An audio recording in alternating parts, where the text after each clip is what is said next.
Yo, what's up, everybody? Lobo's here with YoJimbo. No Dan Muller today. He's the one on strike this time. He's the one on strike now. I think he's got a paying gig somewhere else. So Mm-hmm. is what it is. I can't afford to pay nobody. I can't, So so it is what it is. Let's see. Was there any? Oh yeah. Last week, I said that the finale was a double episode, and I was mistaken. Next week's episode is a double episode. Okay. So episodes 10 and 11. Mm-hmm. So why did we get a standalone? Like, I don't get their mapping of these things out. Just give us 2 at a time if you're going to do it like that. Yeah. Does it make sense to get a triple, a single, a double, a single, a double? Like, come on, just have a regular release schedule. Yeah, exactly.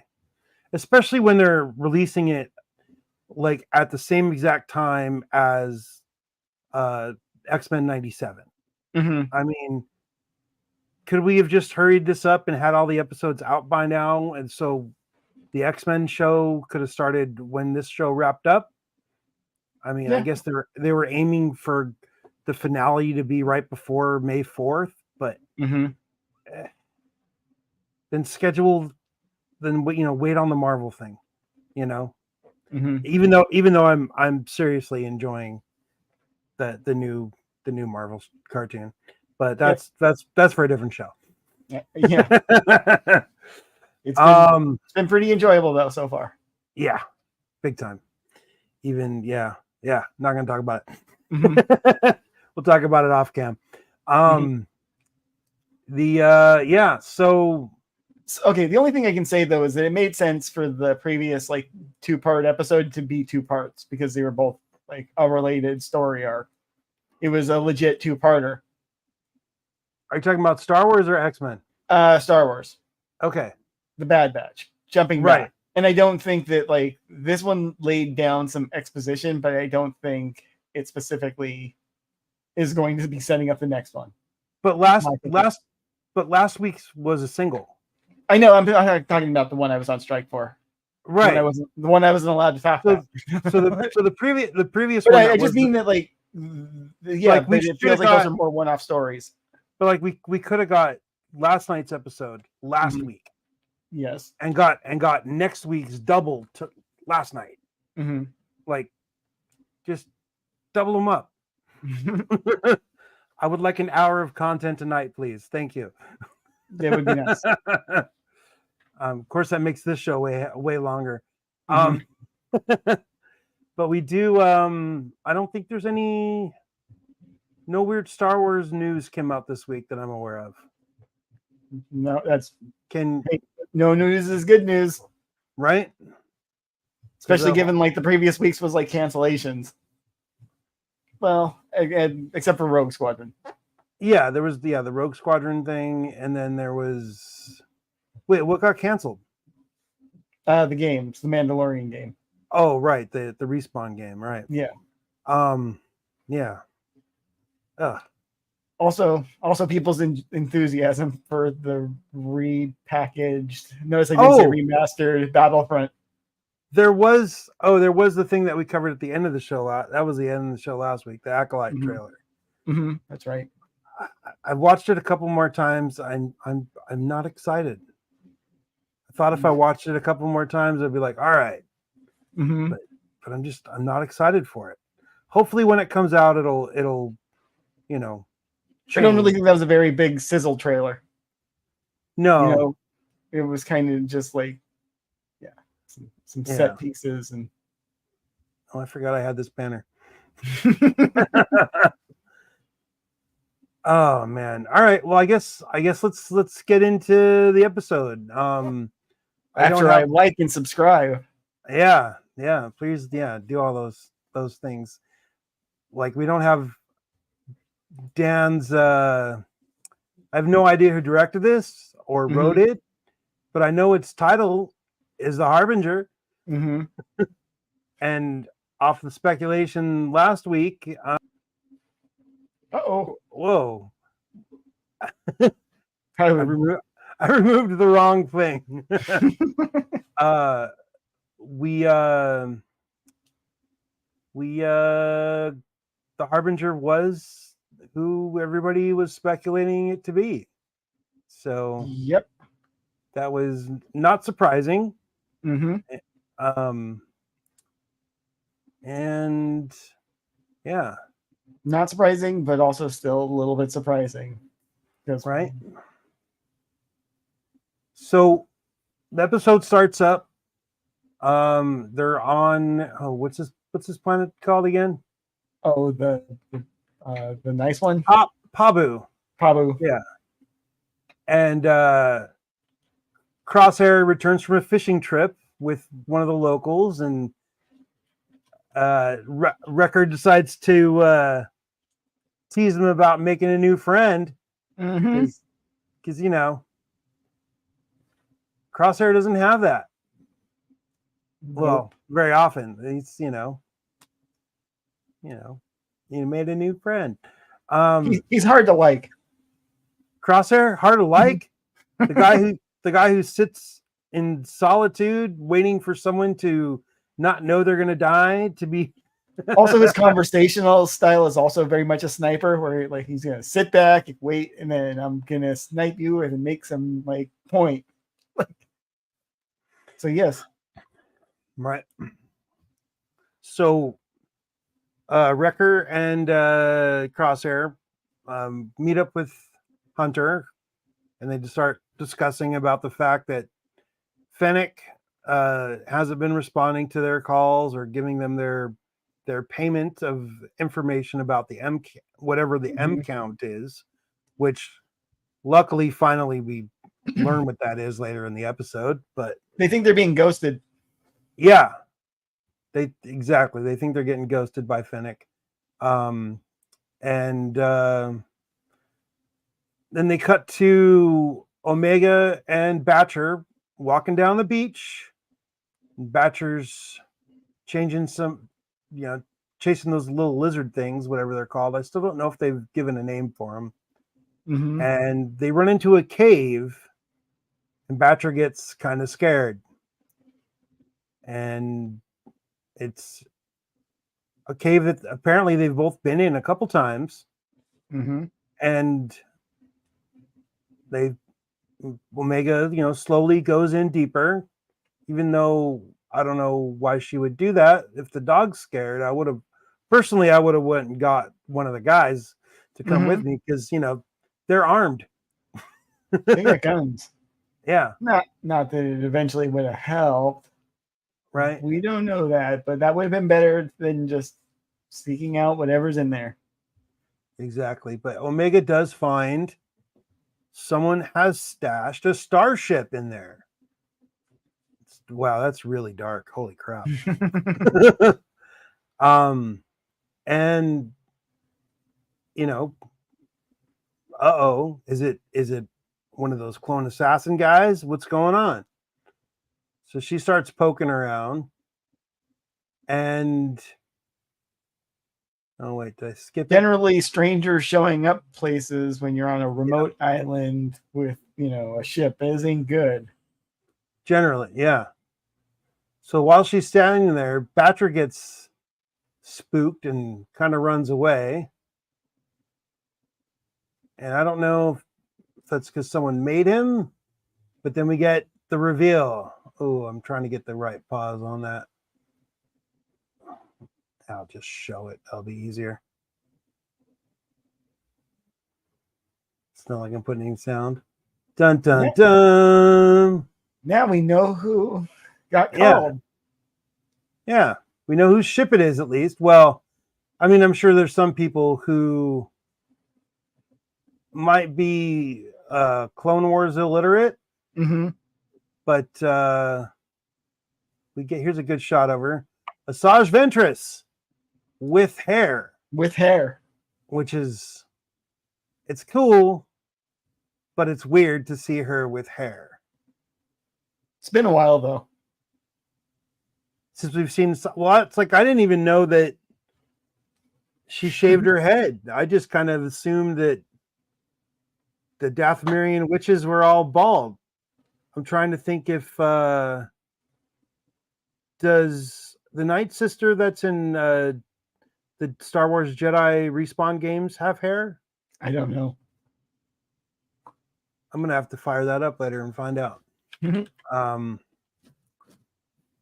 can't even remember her name right now. Marin? Is it Marin? I don't know. Yeah. So Who can know under the hoods? exactly, they're all usually wearing headgear, except for Asajj would be all super bald, Mhm. killing everybody. Well, I'm looking at a photo of the daughters of Dathomir, and some of them do have hair.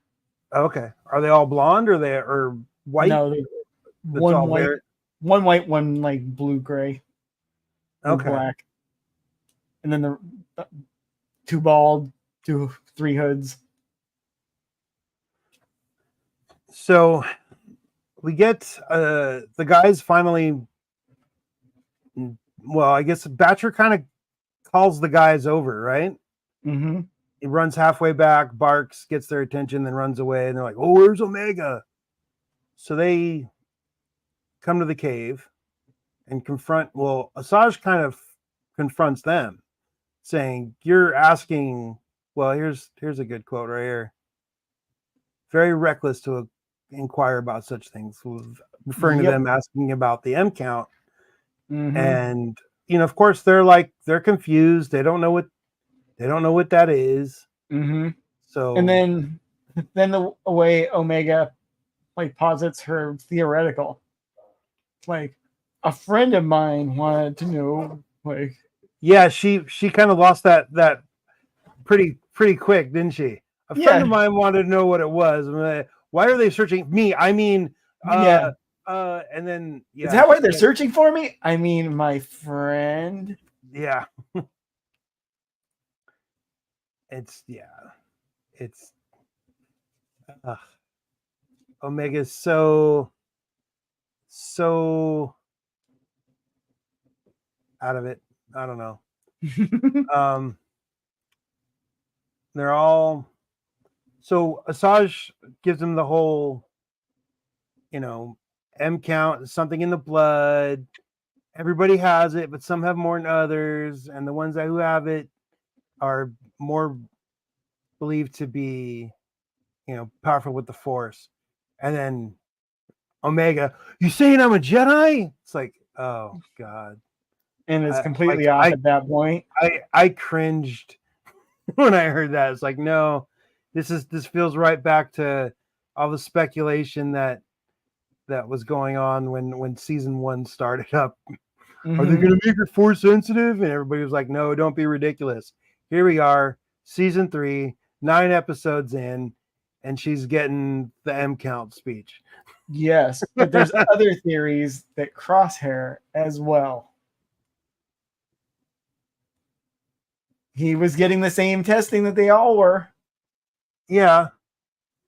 He got to get out before it, before results. No, he was ruled out, they said. Yeah, but that doesn't mean it didn't take a while. Well, yeah. They were giving him the same injections.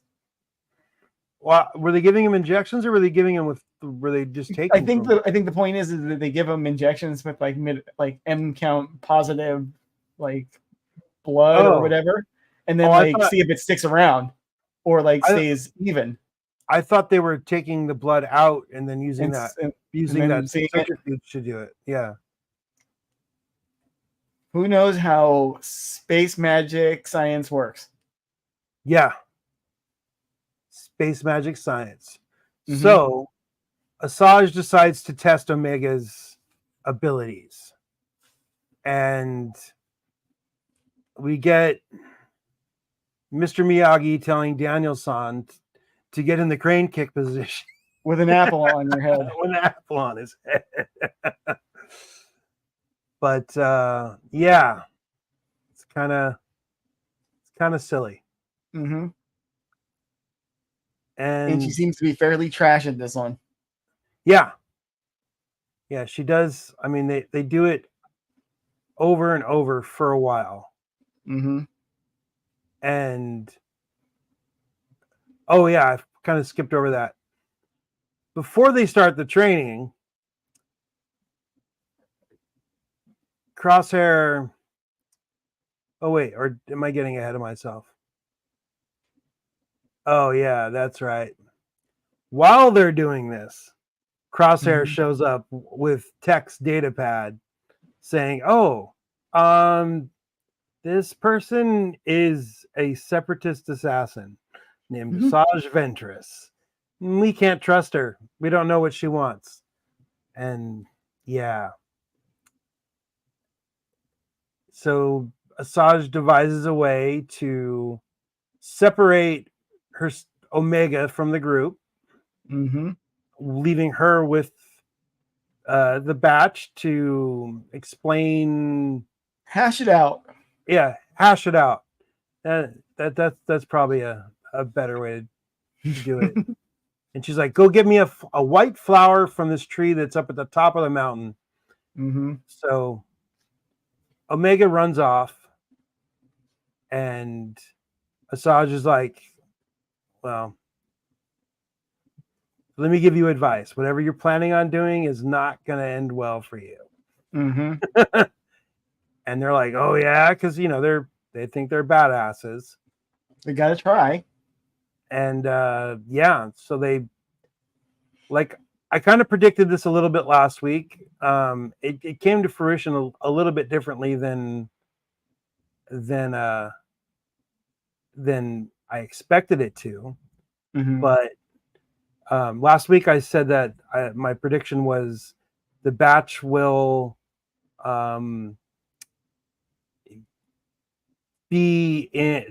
fight with Asajj Ventress before they accept her as an ally. Yeah. And it was a little bit staggered. Asajj kind of had a grip on Omega and let her go right away. And then, when she saw those guys and then once they figured out who she was, they're like, "No, we're gonna fight you." And then they probably had one of the more entertaining. I'm not going to show any of it because cover it, but one of the more entertaining hand-to-hand combat scenarios in the series so far. I would venture to say, but it was kind of funny. The start of the fight, they actually all drew up their weapons, and she just used the force to just throw them.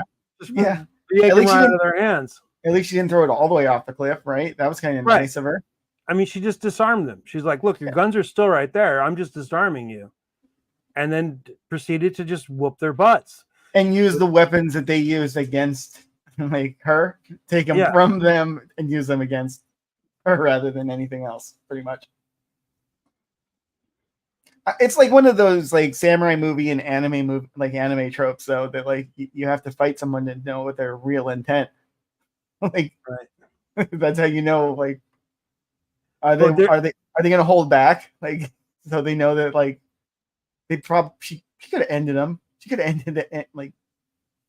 Yeah. If she can throw the damn weapons, what's to stop her from just throwing them into the exactly? It's like why can if a Jedi or a Force user disarms you instead of kills you, you're winning. You're already in a good spot. That means they don't want you dead. Right. But so Crosshair does get away from the fisticuffs and gets his rifle and does draw on Asajj after throwing. Then he draws on her, threatens her, throws the guns to his brothers. And then when they start actually firing at her, the very first shot is a shot from Crosshair, and she just kind of does the old shoulder shimmy and dodges it. Yeah. And then once they start firing at her, she busts out a yellow lightsaber. Which, correct me if I'm wrong, only Temple guards have been seen to use them in the animated series so far. Yeah. And in the Acolyte. And yeah, now the Acolyte is the first live action Yellow Saber was in at the end of that one movie, but that one, the last something or other. Mhm. And so we got but we do. So I've just got a good shot here. Saj Ventress, I wasn't planning on killing you, but as you could tell, that her hilt is still the same curved hilt that she used to Dooku style. Yep. That she had in the Clone Wars series, but obviously they're not red. But yeah, she wasn't planning on killing them, but they're making it very tempting. So Omega comes back, and she finds. Oh, I was trying to get a good shot of both, but it doesn't seem like I'm going to be able to do that. Oh, here we go. We got Crosshair punched in the gut. Gunner at the end of a lightsaber, and Wrecker up in the air being force choked. Just a little bit. Just a little bit. Not enough to kill him. No. But here's it's certainly Omega, not. I got chill vibes. She didn't come back to no chill vibes. Okay. No, definitely no chill vibes. But again, I mean, it's the Sith assassin that data pad should have had all kinds of info on. Why pick the fight? Like, if she was there to kill people, people would be dead. Why pick the fight? Because they have to. They have to, and they have to at least try. Otherwise, like, she's there, like, if Asajj is there to take Omega, they have to at least try at that point. Right. Even though they are not well matched at that point. But Asajj does give them a couple good words of warning. The Empire is more dangerous than you could possibly fathom.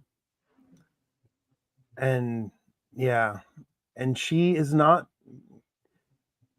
she clarifies she is not their enemy. Yeah. And walks away. She is a tool to be discarded when she's used up, like, at this point in her life.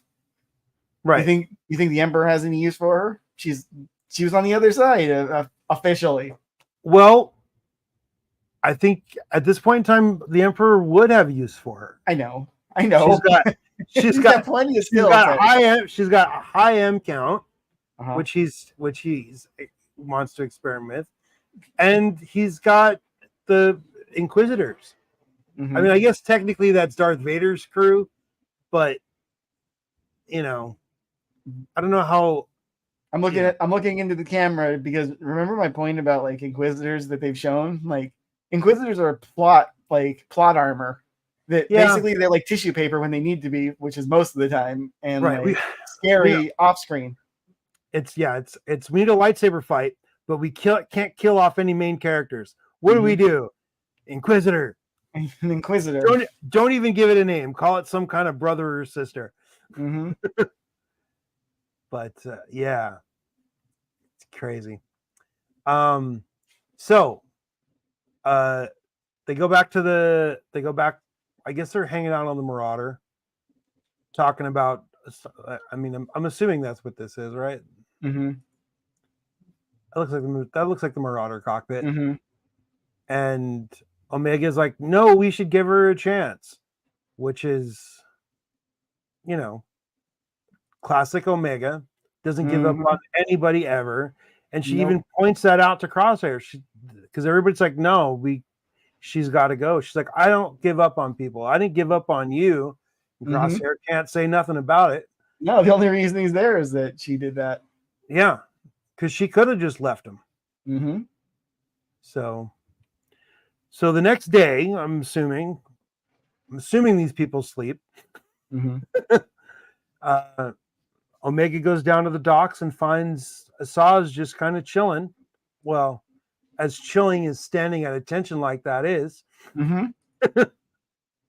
I guess for Asajj, it's pretty That chill. is Since she's not murdering anyone. Not actively at this moment. Yeah, that is relaxed. And she's like, whoa, they let you come by yourself? No chaperones today? And she's like, nope, they're going to leave me alone.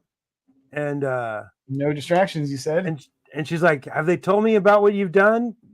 She's there. That was pretty funny. Mm-hmm. Like, they must have told you about all the things I've done. And Omega's like, they did. And she's smiling. She's like, you're a badass. I love you. Mm-hmm. She's like fangirling out over this. Mm-hmm. So she asks about the test that she took. And Asajj is like, well, you failed the first test, which was the legit Jedi test. Mm-hmm. And she passed the second one, which was really just a fetch quest to occupy her time. Yes, it was literally just the time to suss out the intentions going both ways. Exactly. Yeah. So they get on a boat to do her third and final test. Mm-hmm. And Asajj basically is like, you got to stop smiling. It's unsettling. you smile too much. Which was great because yeah.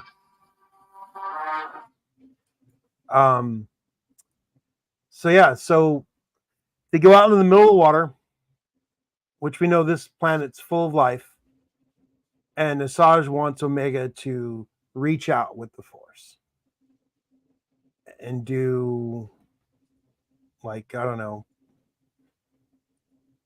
I think if she like worded it differently and told her, meditate instead of just reach out, she might have got results if results were going to happen. Mm-hmm. Since Omega didn't know what she's doing, she's just out there, just wave my hand around. Yeah, I think it's part of like being practical. Like it's right. Like, it's part of their genetic code is to like be practical.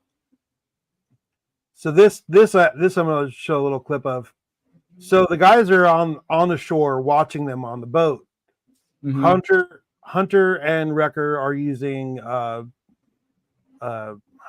what do they call the Star Wars binoculars? Micronoculars or something? Mm-hmm. I don't know. And Crosshair's looking through the scope of his rifle because, of course, what else is he gonna do, right? Yeah, what other optics like? And so I believe this is Wrecker is watching Asajj right here. Mm-hmm. It is, yes. And then she, yeah. And she always knows, like, yeah. How does she know? Which is great. I love it. That's, typical Jedi Asajj. Just, I know you're watching. I'm not, and she's basically proving I'm not here to kill her. I'm not here to steal her. I'm here because. So, but once it's clear that Omega doesn't know what she's doing, Asajj gets out and does her deal, and that results in some sea life coming up to the surface. These glowy, I don't know if they're jellyfish or what, but they all come up to the surface, and then they suddenly run away.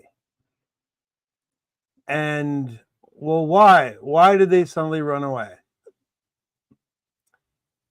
And we get the reveal of this week's big ugly monster. Mm-hmm. Trying to wait for it. But I think it's also telling that Ventress tells her that she's holding back. Like she doesn't know why, but she's holding back. That Ventress is holding back, or no, Omega's holding back. Right. Like she specifically points it out that like she's not willing to really just let it rip. Right. Well, I mean, again, Omega doesn't know what she's doing. She does. It's She not hasn't going to had- happen the first time. Like, yeah. you're gonna have Well, to practice. it's like even with like Luke Skywalker on Dagobah, Mhm. you know, he can move rocks, no problem. Yeah. And when Yoda tells him to get the X-wing out of the water, he's like, I can't do that. Yeah. You know, it's like, oh, why are people calling me right now?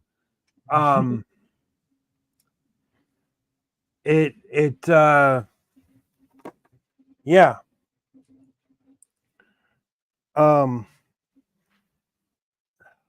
Sorry, distracted. The big ass creature. Right. We were at the big ass creature showing up. The big ass creature coming up, but I just gotta.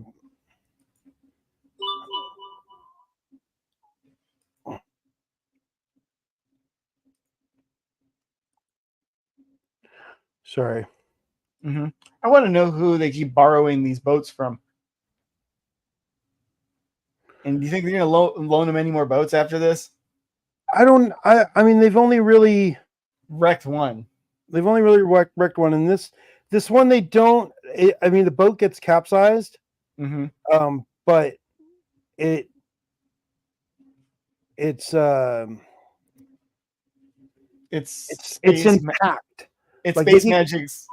They could, yeah, I was gonna say it again. It's space magic science, so we could just salvage it, flip that thing over. Probably good to go. Oh, okay. I see what's going on. Apparently, oh, here we go. There's a good shot of the face of this monster. So I guess those are its eyes on the lower left and right, and its beak has the green glowing stuff to it. So I'm assuming that's probably it was eating those jellyfish thing.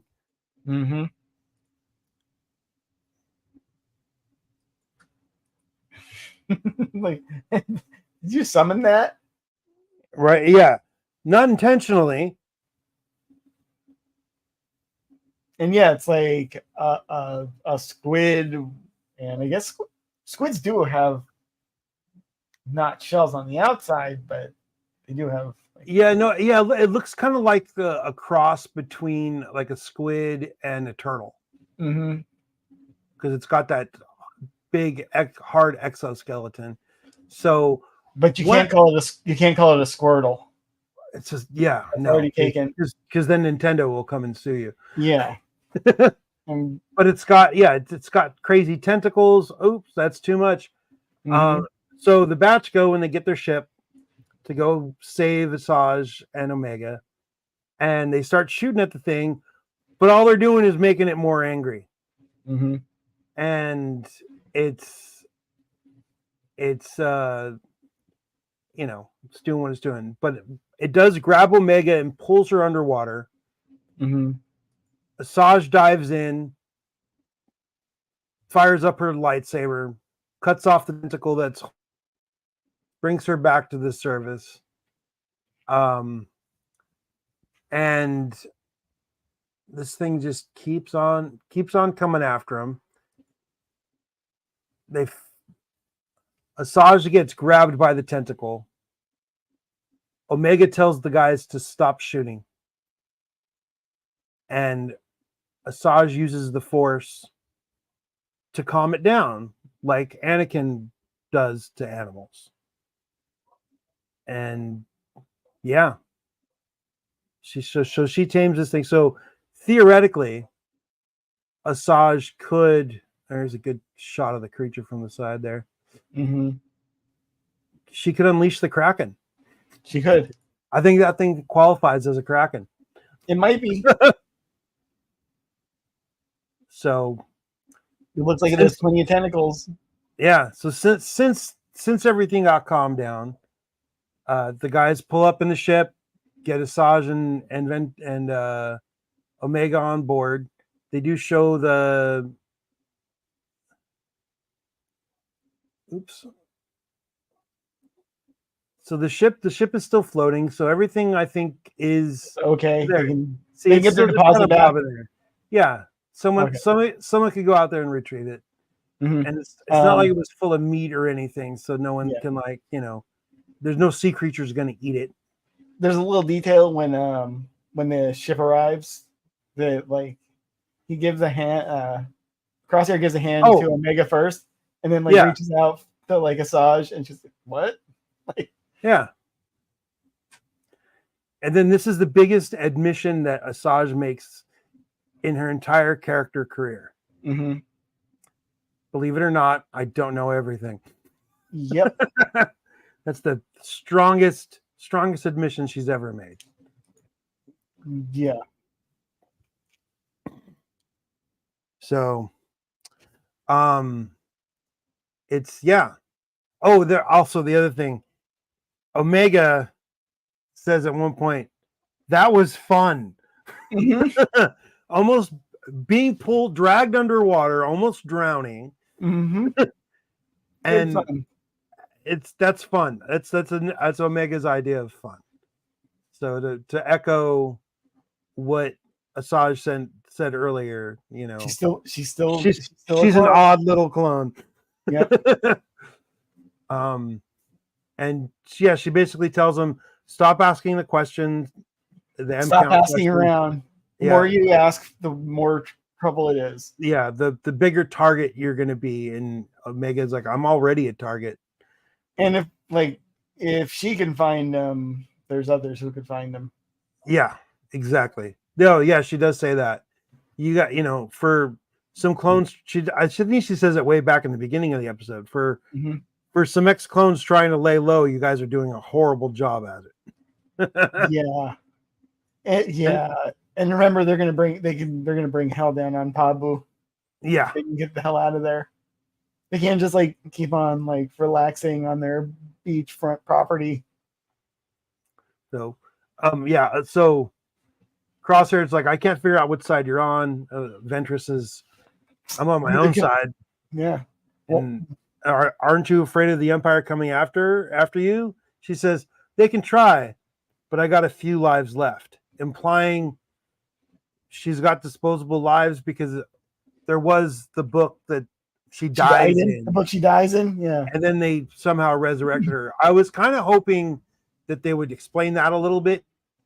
I'm actually kind of glad that we don't get bogged down in the details of I was in a specific Dathomiri witch ritual, but because it wouldn't make sense. Why would she come back good? In other words, right. But they which seems to be the case. Right, but they also get, touch on the fact that she tells the Batch and Omega that she's not force sensitive. Yeah. But privately, Asajj tells Hunter and Wrecker and I think Crosshair, if she would need training, and in order for her to have the training, she would have to leave them. And Asajj wasn't about to break up the family. No. So she said what she said. So there is it's not just breaking up the family. It's she has to change her entire mentality. Yeah. She can't be as attached to the family unit as she currently is if she wants to detach. Right. You need the whole. You need to be more in tune with your full self as an individual, not with these other characters as periphery. Because even at the first test that she does, she kind of doesn't. She doesn't want.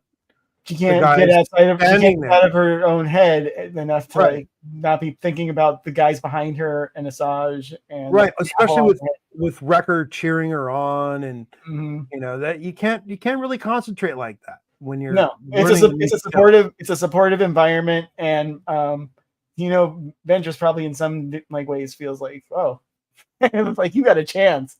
You're not going to be fucked up by the Force, because either way, being super Force sensitive and being able to use it, if there's not a central path, it seems to,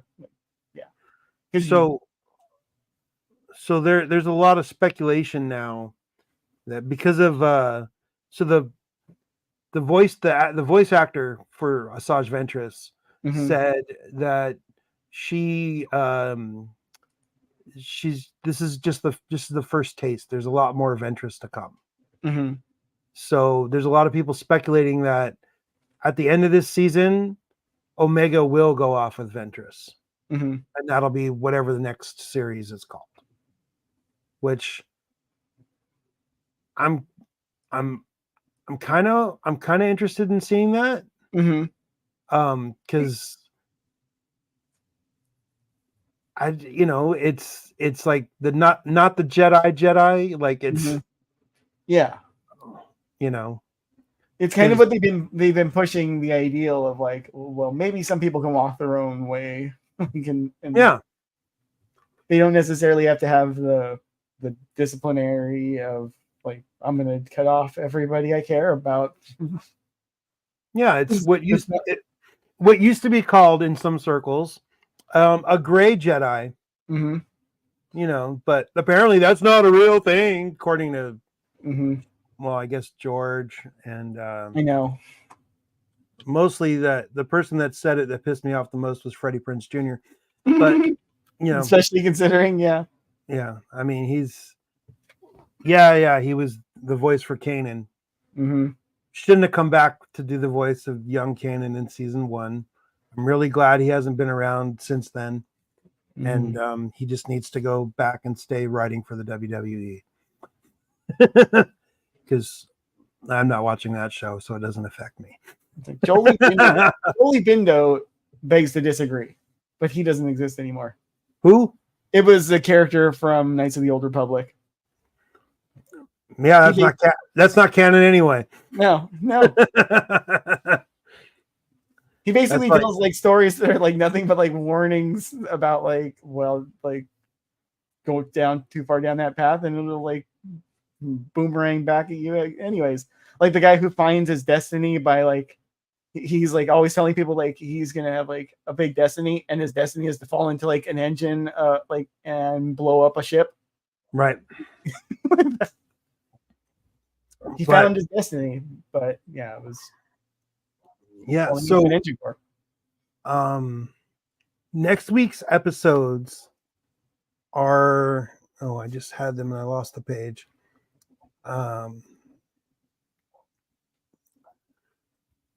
Excuse me. Next week's episodes, the double episodes next week, where is Identity Crisis, and why isn't it giving me the other title?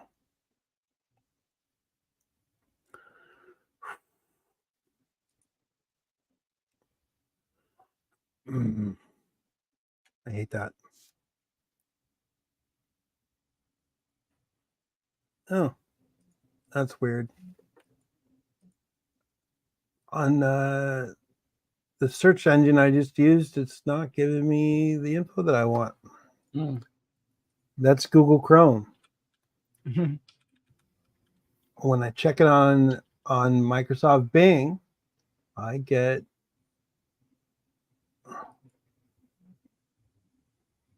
everything. Okay, we just watched The Harbinger. The next one's Identity Crisis. Right. And what's the episode? And then Point of No Return. Yeah. That's the double episode deal. April 3rd. So I wonder what's going to happen. I wonder if we're going to get Asajj back.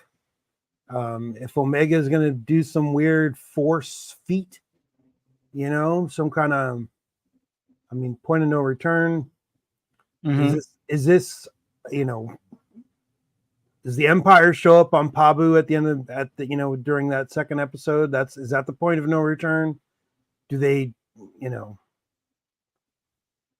blame Asajj Ventress if the Empire shows up too soon after she bailed? I don't know about that. It's not like specifically her fault. She warned them. Like she did tell them to leave. Yeah. She said, I would get out of here. These people are in danger because of your dumbasses. But and the longer they stay, the more danger they're in. Exactly. Like Sitting even target. if they stayed there temporarily, there you could say, oh well, they weren't here that long. They came and went. Like we hardly knew them. But like if you harbored them for an entire year, yeah. I mean, they could just say they posed as mercenaries and we needed some stuff handled, so we hired them. Mm-hmm. We didn't know who they were. They were wearing not normal painted, clone armor, so they could have been pirates. We don't know. Mm-hmm. But yeah, so I can't wait for that. That's going to be pretty badass.